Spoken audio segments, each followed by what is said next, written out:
अरे बहन भैया ने राधे राधे, जय माता की। तो 5वें दिन सकंद माता की पूजा होती है। माँ दुर्गा के 9 चमत्कारी शक्तियों में 5वीं शक्ति सकंद माता है। तो बोलो सकंद मैया की जय। नवरात्रे के 5वें दिन सकंद माता की पूजा की जाती है। माँ सकंद माता की पूजा करने से सभी मनोकामनाएं पूरी होती है और शत्रुओं पर विजय प्राप्त होती है और निसंतान लोगों को संतान का सुख प्राप्त होता है। माँ की गोद में एक बालक है। अगर आप ये जानना चाहते हो तो ये बालक कौन है? सकंद माँ की गोद में ये बालक कुमार कार्तिकेय है, जिसका एक नाम सकंद है। 4 भुजाओं वाली माँ सकंद माता देवी पार्वती या दुर्गा का 5वां स्वरूप है। ये 4 भुजाओं वाली माता शेर पर सवारी करती है। इनके एक हाथ में कमल पुष्प है और एक हाथ में ये अपने पुत्र सकंद कुमार या भगवान कार्तिकेय को पकड़े हुए हैं।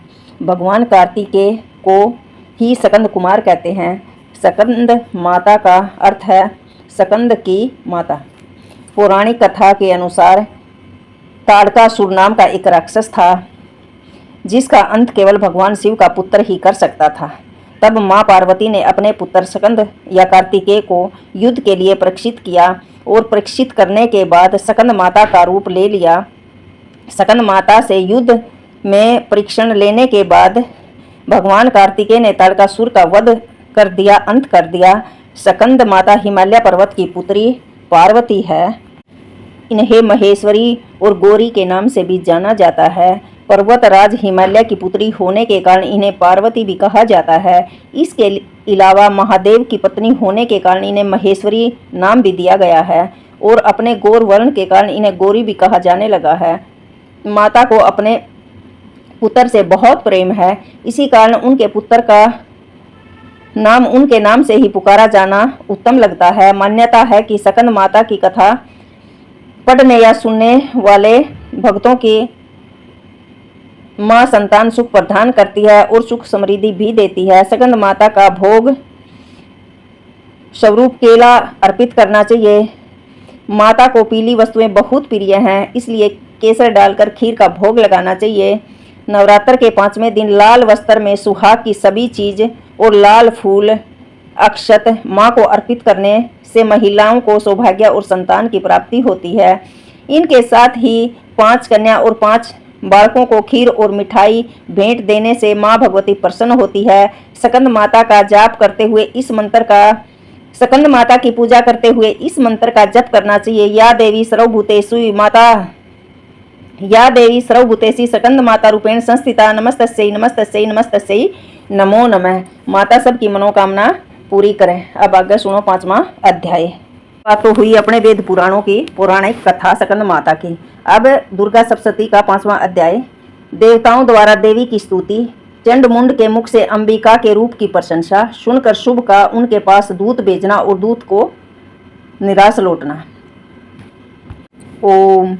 इस उत्तर चरित्र के रुद्र ऋषि हैं, महासरस्वती देवता हैं, अनुष्टम छंद है और भीमा शक्ति है, ब्राह्मणी बीज है, सूर्य तत्व है और सामदेव शव रूप है। महासरस्वती की प्रसन्नता के लिए उत्तर चरित्र के पाठ में इसका विनियोग किया जाता है। ध्यान।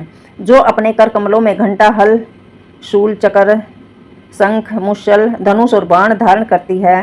शरद ऋतु के शोभा संपन्न चंद्रमा के समान जिनकी मनोहर कांति है, जो तीनों लोकों में आधारभूता शुभ आदित्यों का नाश करने वाली देवी है। गौरी के शरीर से जिसका प्रकाट्य हुआ है, मैं उन महा सरस्वती देवी का निरंतर भजन करती हूँ। ऋषि कहते हैं, पूर्व काल में शुभ और निशुभ नाम के 2 असुरों ने अपने बल के घमंड में आकर इंद्र के हाथ से तीनों लोकों का राज्य छीन लिया था। वे ही दोनों सूर्य, चंद्रमा, कुबेर, यम और वरुण के अधिकार का भी उपयोग करने लगे थे। वायु और अग्नि के कार्य भी वे ही करने लगे थे। उन दोनों ने सब देवताओं को अपमानित, राज्य भ्रष्ट, पराजित और अधिकारहीन करके स्वर्ग से निकाल दिया था। उन दोनों महान असुरों से तिरस्कृत होकर, अपमानित होकर देवताओं ने अपराजिता देवी का स्मरण किया और सोचा, जगदम्बा ने हम लोगों को वर दिया था, आपत्ति काल में स्मरण करने पर मैं तुम्हारी सब आपत्तियों का तत्काल नाश कर दूंगी। यह विचार करके देवता गिरिराज हिमालय पर गए और उस भगवती विष्णु माया की स्तुति करने लगे। देवता बोले, देवी को नमस्कार, महादेवी को नमस्कार, प्रकृति एवं भद्रा को नमस्कार। हम लोग नियम पूर्वक जगदम्बा को नमस्कार करते हैं, देवी को नमस्कार करते हैं। ज्योत्समी चंद्र रूपिणी सुख स्वरूपा देवी को बारंबार प्रणाम करते हैं। राक्षसों की लक्ष्मी, राजाओं की लक्ष्मी, शिव पत्नी स्वरूपा जगदम्बा, हम सब आपको बार बार नमस्कार करते हैं। जो देवी सब प्राणियों में चेतना कहलाती है, जो देवी सब प्राणियों में बुद्धि रूप में स्थित है, हम उस देवी को प्रणाम करते हैं।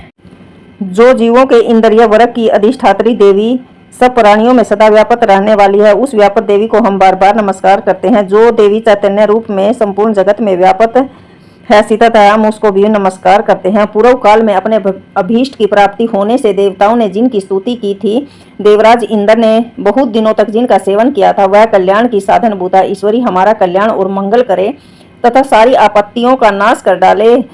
दैत्यों से सताए हुए हम सभी देवता जिस परमेश्वरी को इस समय नमस्कार करते हैं, जो भक्ति से विनम्र पुरुषों द्वारा स्मरण की जाती है, स्मरण की जाने पर तत्काल ही संपूर्ण विपत्तियों का नाश कर देती है, वे जगदम्बा हमारा भी संकट दूर करे। ऋषि कहते हैं, हे राजन, इस प्रकार जब देवताओं ने स्तुति कर रहे थे, उसी समय पार्वती देवी गंगा जी के जल में स्नान करने के लिए वहां आई। उस समय भगवती ने देवताओं से पूछा, आप लोग किसकी स्तुति कर रहे हो? तब उन्हीं के शरीर कोश से प्रकट हुई शिवा देवी बोली, शुभ दैत्य से तिरस्कृत होकर युद्ध में निशुंभ से पराजित हो, यहाँ सब ये इकट्ठे हुए सभी देवता मेरी ही स्तुति कर रहे हैं। पार्वती जी के शरीर कोश से अंबिका का प्रादुर्भाव हुआ, इसलिए वे समस्त लोकों में कोष्की कहलाई। कोष्की के प्रकट होने के बाद जब पार्वती का शरीर काले रंग का हो गया, वे हिमालय पर रहने लगी कालिका देवी के नाम से विख्यात हुई। तदंतर शुभ निशुंभ के भृत्याचंड मुंड वहां आए। उन्होंने परम मनोहर रूप धारण करने वाली अंबिका देवी को देखा। फिर वे शुभ के पास जाकर बोले, महाराज, एक अत्यंत मनोहर स्त्री है जो अपने दिव्य कांति से हिमालय को प्रकाशित कर रही है। वैसा उत्तम रूप हमें कहीं भी नहीं देखा है। असुरेश्वर, पता लगाइए वह देवी कौन है और उसे ले लीजिए। स्त्रियों में वह रतन है, उसका प्रत्येक अंग बहुत ही सुंदर है। वह अपने श्री अंगों की प्रभा से संपूर्ण दिशाओं में प्रकाश फैला रही है। दैत्यराज, अभी वह हिमालय पर मौजूद है, आप उसे ग्रहण करें। हे प्रभु, तीनों लोकों में मणि, हाथी और घोड़े जितने भी रत्न हैं, वे सब तो आपके घर में शोभा पाते हैं। हाथियों में ऐरावत और पारिजीत का वृक्ष, मुसरावा घोड़ा, यह सब तो आपने इंद्र से ले लिया है। हंसों से जुता हुआ विमान भी आपके आंगन में शोभा पा रहा है। यह रतनभूत अद्भुत विमान जो पहले ब्रह्मा जी के पास था, ये भी आप यहाँ ले आए। यह महापद्या नामक निधि आप कुबेर से छीन लाए। समुद्र ने भी आपको किनंजनी नाम की माला भेंट की है, जो केसरों से सुशोभित है, जिसके कमल कभी कुंभलाते नहीं। सुवर्ण की वर्षा करने वाला वरुण का छतर भी आपके घर में शोभा पाता है। यह श्रेष्ठ रथ जो पहले प्रजापति के अधिकार में था, अब आपके पास मौजूद है। हे दत्तेश्वर, मृत्यु की उत्क्रांतिता नाम वाली शक्ति भी आपने छीन ली। वरुण का पाश और समुद्र में होने वाले सब प्रकार के रत्न आपके भाई निशुंभ के अधिकार में है। अग्नि ने भी स्वतः शुद्ध किए हुए 2 वस्त्र आपको सेवा में अर्पित भेंट कर दिए। दैत्यराज, इस प्रकार सभी रत्न आपने इकट्ठे कर लिए।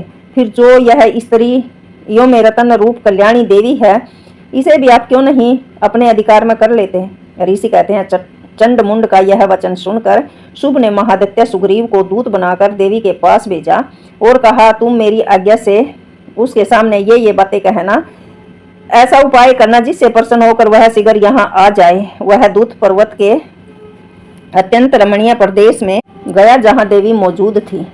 मधुर वाणी से कोमल वचन बोला। दूत बोला, हे देवी दैत्यराज शुभ, यह समय तीनों लोगों का परमेश्वर है। मैं उसने ही आपके पास भेजा हूँ और तुम्हारे पास आया हूँ। उसकी आज्ञा से सारे देवता एक स्वर मानते हैं और आप भी उसकी आज्ञा का उल्लंघन ना करो और आप उसके पास चलो। देवी ने कहा, मैं तो प्रतिज्ञा कर चुकी हूँ, जो मुझे युद्ध में हरा देगा मैं उसके पास चली जाऊंगी। हे दैत्य, तुम्हारे वचन तो बिल्कुल सत्य हैं, इसमें तनिक भी मिथ्या नहीं है। शुभ तो तीनों लोकों के स्वामी है, निशुंभ भी उसके समान पराक्रमी है, पर मैंने तो एक प्रतिज्ञा कर ली, उसे मिथ्या कैसे करूं मैं? अब मैं अपनी अल्प बुद्धि के कारण पहले से प्रतिज्ञा कर रखी हूं, उसे सुनो। जो मुझे संग्राम में जीत लेगा, जो मेरे अभिमान को चूर्ण कर देगा, संसार में जो मेरे समान बलवान होगा, वही मेरा स्वामी होगा। इसलिए शुभ अथवा महादित्य निशुंभ को ही यहाँ पधारें और मुझे जीत कर शीघ्र पाणी ग्रहण करें। इसमें विलंब की तो कोई आवश्यकता नहीं है। दूत बोला, हे देवी, तू घमंड मत कर। मेरे सामने ऐसी बातें भी मत कर। तीनों लोकों में ऐसा कोई पुरुष है नहीं जो शुभ निशुभ के समान खड़ा हो सके, सामने खड़ा हो सके। देवी, अन्य दैत्यों के सामने भी सारे देवता युद्ध में नहीं ठहर सकते, तो फिर तुम अकेली स्त्री होकर कैसे ठहर सकती हो? जिन शुभ आदि दैत्यों के सामने इंद्र आदि सब देवता भी युद्ध में नहीं खड़े हुए, तो आप स्त्री होकर कैसे आओगी? इसलिए मेरे कहने से तुम शुभ निशुभ के पास चलो। ऐसा करने से तुम्हारे गौरव की रक्षा होगी, अन्यथा मैं ये केस पकड़ कर घसीटते हुए तुम्हें ले जाऊंगा, तब तुम्हें अपनी प्रतिष्ठा खोकर चलना ही पड़ेगा, जाना ही पड़ेगा। देवी ने कहा, तुम्हारा कहना बिल्कुल ठीक है। शुभ बलवान है और निशुभ उससे भी बड़े पराक्रमी हैं, किंतु मैं क्या करूं? मैंने तो पहले बिना सोचे समझे प्रतिज्ञा कर ली। अतः अब तुम जाओ। मैंने तुमसे जो कहा है वह सब दैत्यों से आदर पूर्वक कहना, फिर जो वे उचित समझे वैसा करें। बोलो सकंद माता की जय। ओम दुम दुर्गाय नमः। श्री महाकाली, महालक्ष्मी, महासरस्वती। तो बजरंग बाण की एक कली पढ़ो। सियापति रामचंद्र भगवान की जय। बोलो बजरंग बाण की जय। बोलो वीर बजरंगी हनुमान की जय। निश्चय प्रेम पतिथि के विनय करे स्मान ते के काश कर सुख सिद्ध करे हनुमान। जय हनुमान संत हितकारी, सुन लीजिए प्रभु अरज हमारी। अरज मेरी जितने भी मेरे सारे बाण भाइयां, सबके घर में सुख शांति समृद्धि यश कीर्ति सब देना मेरे वीर बजरंगी हनुमान। बोलो सियापति रामचंद्र भगवान की जय। बोलो वीर बजरंगी हनुमान की जय। बोलो मेरी माता रानी की जय। राधे राधे।